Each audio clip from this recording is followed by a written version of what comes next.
Good day mga paps. Today tuturo ko sa inyo yung conversion na ginawa doon sa RCB swing arm ko para ma-install siya nung maayos. So pangalawang ano na kasi yan, pangalawang installing na. So yung una niyan, ito. Kala ko niya makakabit na siya kaso hindi pa. So may mga need kasing changes dyan. So dito sa pangalawang install namin, kasama yung member ko si Lad tsaka si Joms. Diyan nakita yung mga need tabasin, need i-adjust.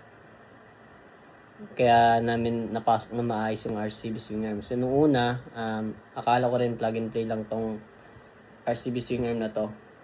Pero yun, afterwards na pinipilit namin siyang install ng plug and play na walang conversion na gagawin. Kasi hindi nagsasucess. Kaya dumating sa point na, yun nga, magko-convert talaga. So wala talagang plug and play pagdating sa pagbibuild. So kung gusto niyo maging maayos yung fitment ng mga accessories na aftermarket, may conversion talagang mangyayari dyan. So yan, dito, una namin ginawa is tinanggal yung makina. So binaba yung makina. Kasi meron kami tatabasin sa loob ng chassis. For safety kasi, although pwede naman tabasin yung isa may bandang chassis ng swing arm na hindi bababa yung makina kaso kasi risky siya. Baka mamaya tamaan yung makina, so mas malaking gastos pa yon. So nakapag-decide kami na tanggalin na lang yung makina para mas safe. Tsaka para mas makakilos kasi ng maayos. Hindi kasi masusukat ng maayos yung or magagrinder ng maayos yung sa may chassis sa right side kung hindi tatanggalin yung makina. Kaya binaba na muna yon. So yun, doon pa lang sa pagbaba, pagtanggal ng mga kaha, yun, na siya, matrabaho na talaga siya. So kung magbabala kayo na bumili din ng RCB swing arm, yun, pag-isipan nyo ng maraming beses kasi hindi siya biro install. Kung gusto nyo maging maganda yung fitment niya sa Raider nyo. So yun, going back, nung tinatanggalan namin yung makina, so syempre, lahat ng tatanggalin, pati yung coolant, drain din yon. Pati yung mga other cable, dapat tanggal din yon. So yun, after nung matanggal naman na yung makina, mababa na siya. Nung lumuwag na yung bandang chassis, doon na sinimulan ni Lad tsaka ni Joms yung pag-grinder dun sa may part ng chassis sa may swing arm banda sa right side. So kung mapapansin nyo kasi dito, yan, sobrang kapal kasi niyan.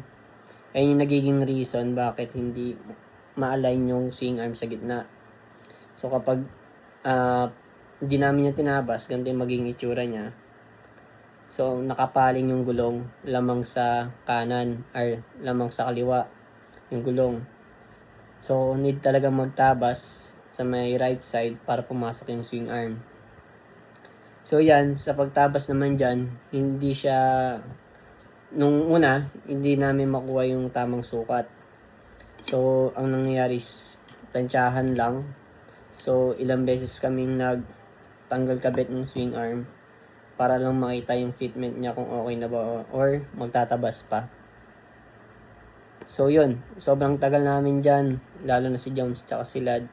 Ang tagal nilang nagtabas dyan sa right side na yan, sa may part ng chassis na yan, para lang makuha yung tamang sukat.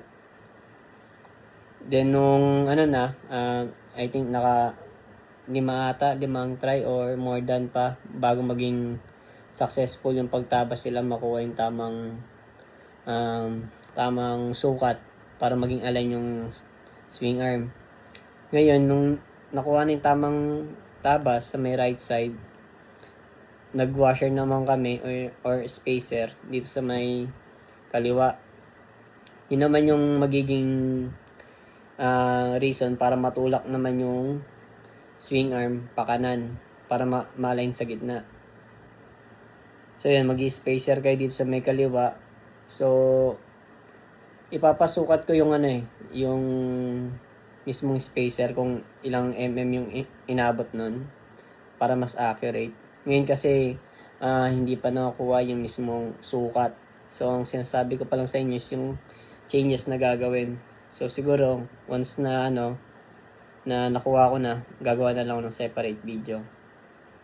So yun, after naman makapag-spacer sa kaliwa, tsaka meron tama na yung tabas ng sa kanan, doon na namin sinalpak ulit yung swing arm. Tapos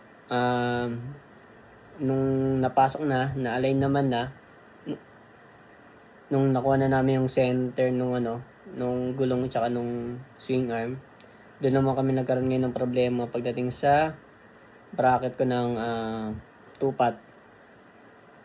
So yun, once na natapos na kayo sa gitna, hindi pa yun kagad tapos, kasi kung rin kayo, aftermarket na rin kayo na caliper, yun, magiging panibagong conversion din yun.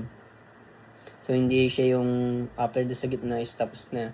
So pagdating dito sa bracket ko ng tupat, dyan nagkaroon ng tinabasan yung existing na bracket ng RCB swing arm. So kailangan niya kasing bawasan para hindi siya sobrang dikit dun sa floating disc.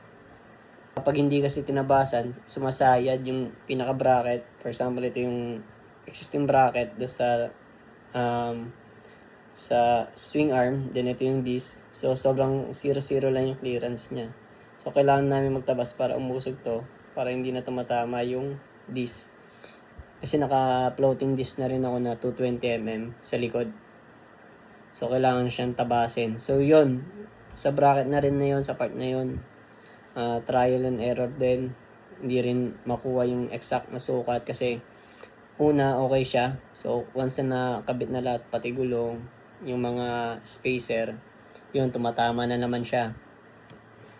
So yun, nakailang beses din kami doon, si Lad magtabas doon, hanggang makuha namin yung tamang sukat. Actually, naabot kami ng gabi sa pag-install ng swing arm na yan. Kasi nung akala namin okay na lahat, bilang may mga sumasabit pa pala. So yun, nagkaroon din ng spacer sa pagitan ng disc, spacer muna, bracket, tapos spacer ulit, bago namin kinabit.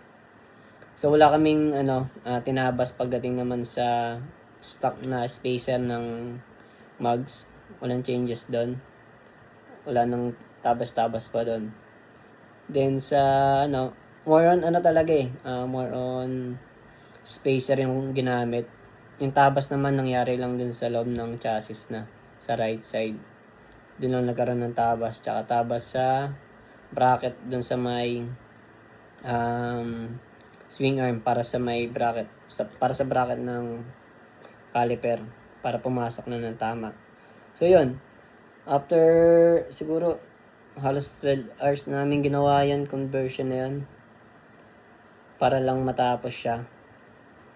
So finally, yan, makikita nyo dyan, align yung gulong, yan, nakapwesto naman ng tama din yung caliper. So, ang gagawin ko na lang niya siguro sa susunod na araw is magpapagawa ng exact na spacer para yung spacer ko is as one na lang. Diyan kasi puro hati-hati pa. Alam niyo yung maliliit na spacer na bilog na ganun. So, tansyahan kasi nangyari kahapon. So, siguro sa susunod na araw, yun, magpapakustomize ako ng spacer talaga. Para hindi na yung ganun. Kasi, feeling ko kapag nagpa-vulcanize ako or nagpapalit ako ng gulong, may stress din yung magbabalik ulit eh. So yun mga paps, ayun yung conversion na ginawa dyan sa RCB swing arm na yan para makabit. So yun, hindi siya mga paps, hindi siya plug and play. So kailangan nyo ng dyan, mahabang pasensya. Tapos tiwala lang kayo sa mekaniko niya na magagawa niya. Yun lang mga paps. Sana nagustuhan niyo, tapos subscribe na rin dito sa YouTube channel ko mga paps. Yun lang, ride safe.